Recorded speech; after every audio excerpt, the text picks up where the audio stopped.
Hey guys, today I'm going to tell you how to fix there's a billing problem with the previous purchase in App Store. If you're using any iPhone and you're having the issue that there's a billing problem with the previous purchase, or you're having any type of billing issues with your App Store, so let's see how can you fix that.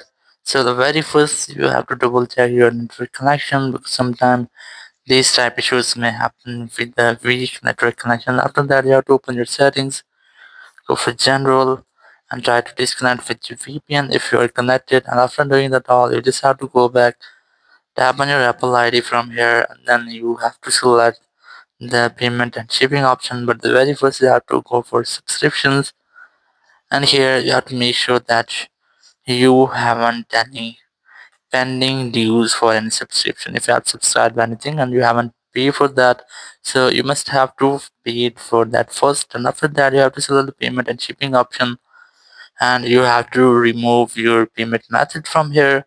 And once you have removed your payment method, you have to add a new payment method, or you can re-add your same payment method. But again, after removing that, it will refresh your whole payment system.